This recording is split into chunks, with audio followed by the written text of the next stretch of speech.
When most people look at Claudia Phillips, they see a kind, hard-working, and happy mother. Nobody expects that underneath all her strength, happiness, and kindness lie the memories of a terrible event that haunts Claudia and her son Yasha to this very day. You should never drink and drive. I'm really strict about that now. I don't drink and drive. I was driving my friend's van. My kids were with us and her husband. It was a nice, beautiful, sunny day. We went to Chesapeake City. I remember we had some ice cream there, and we did like a little boat tour on the river. We had the pizza on the playground. That's the last thing I remember. What happened to Claudia that day would change her life forever. Driving home, her minivan was struck by two motorcycles. Not only were the drivers drunk, but they were also racing each other. After the impact of the motorcycle, the minivan instantly caught fire along Claudia's body, and only minutes later the car blew up. Everyone had minor injuries except Claudia. Her body was broken in pieces, and her left side of the body was completely burned. Until today, Claudia has a huge gap between the playground and waking up at the hospital. I'm wondering if there is any memory coming back, since I don't remember anything. Claudia is a statistic. She's one of many people affected by reckless behavior, drunk driving. According to the Mothers Against Drunk Driving organization, every day in America, another 28 people die as a result of drunk driving crashes. We were coming down, and there was a car coming towards us, and the drunk motorcycles, both of them were racing with each other, and they came behind that car. So one of them passed the car from the left and one from the right, and apparently when they were passing the car, they briefly hit each other because they saw that I was coming on the other lane, and they just briefly hit each other, and then one of them ran head on into my side of the van.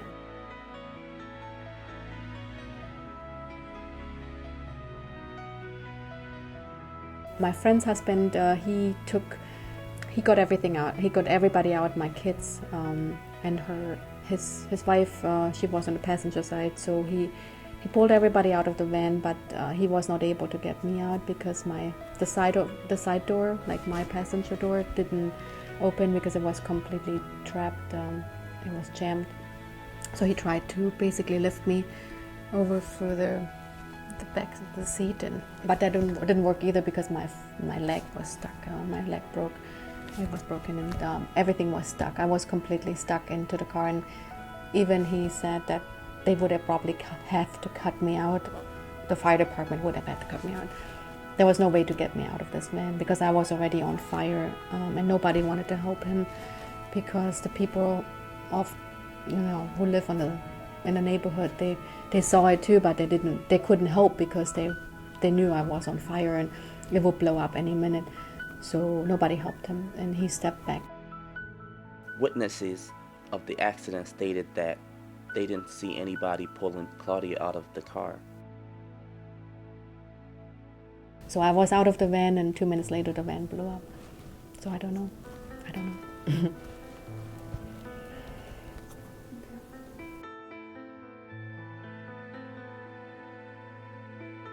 I don't remember much because it was all a blur to me. All I remember was I woke up at shock trauma. I woke up in that room, and I had pipes everywhere, like from my mouth. I couldn't speak. I mean, there was I had a lung collapse, so there was a pipe coming out of my lung too. And then my ex-husband said to me, everything is fine, the kids are fine. And I wanted to tell them, of course they're fine, because I didn't have any memories of anything, and I just wanted to tell them, yeah, of course they're fine. But then I realized I couldn't talk because I had one of those pipes coming out of my mouth, and then I looked at him and it's like, where am I? What happened to me? And it's like, so he explained to me that we were coming down that lane, and we were hit by a drunk motorcycle, and the kids were taken to the hospital, and my friends too, and everybody was fine besides me, and I had severe injuries during that point, and I had a lot of burns on my body too.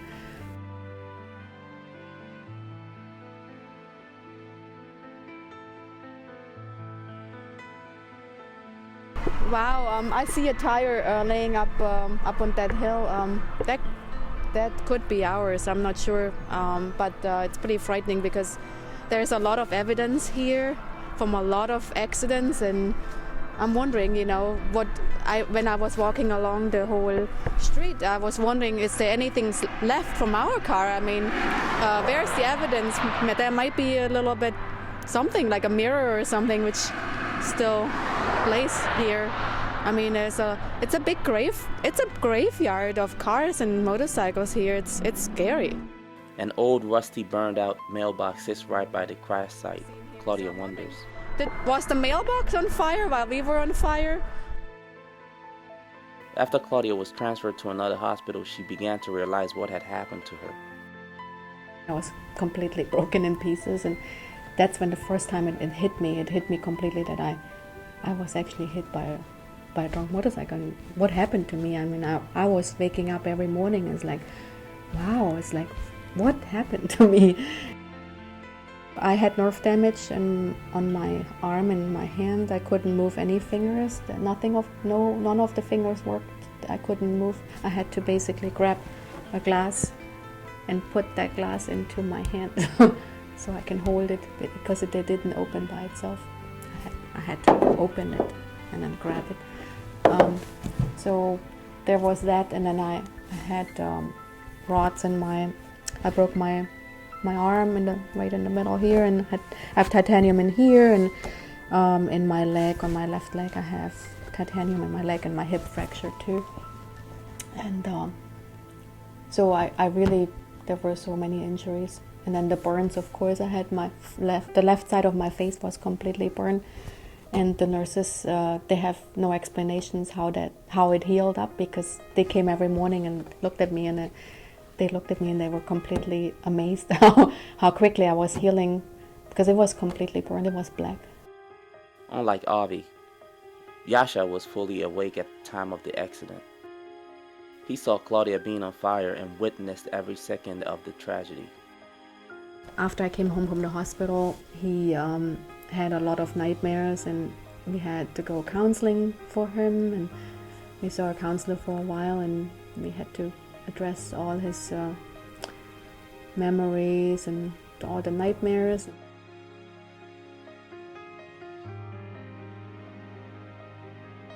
The motorcycle driver who hit Claudia's car was pronounced dead at the scene. The police report reveals that he was under the influence of alcohol.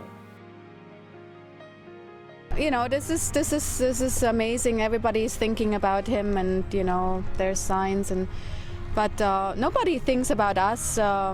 Nobody asked me or is asking me ever again, how do you feel? And and my son, he has huge anxiety issues. I mean, he's only 11. He's still going counseling all those years after this now. We have to still go counseling with him. 5 years later, he still has anxiety about this. And I don't think it will ever go away. But Yasha's issues aren't the only consequences the accident brought about. As a professional massage therapist, Claudia had to quit her job. I couldn't do anything for like a long time, but luckily I had really good coworkers, and my boss, they were all very supportive, and so they really helped me psychologically through this. And I knew I had my job whenever I was able to come back again, but at that point I knew that I wasn't able to do anything. I couldn't do anything. So. Originally I came here to put peace to this all. And I came here with this rose to kind of lay it down, and I really can't do it. It gives me the creeps, and I'm angry. He doesn't deserve my rose, and he almost killed my whole family. I mean, what's worse than that? So I'm not giving him the rose. It's just not something I can do, and I hope. I can just put peace to it and be done with it. Claudia is trying hard to move on. She wants to make every moment count. I feel healthy, I feel alive, I feel like I want to change everything to the good. I have such a desire of doing everything I can, you know, like I want to live as much as I can to this point, because you don't know when it's over. So I'm like maybe a little bit overboard sometimes, but I do as much as I can, and I just try to live. Living is a big part of my life right now. I do more massages than I did before. I did only 15 massages a week. Before the accident, that wore me out. Now I do 25 hours of massaging, and I'm 100% okay with it. Claudia established her own company that is called Therapy. Therapy provides the therapeutic heat, which can be used for aches and pain. It also can be used as a freeze pack. The biggest advice for any victim or anybody who struggles with some disease, or anybody who has these challenges, that you cannot give up.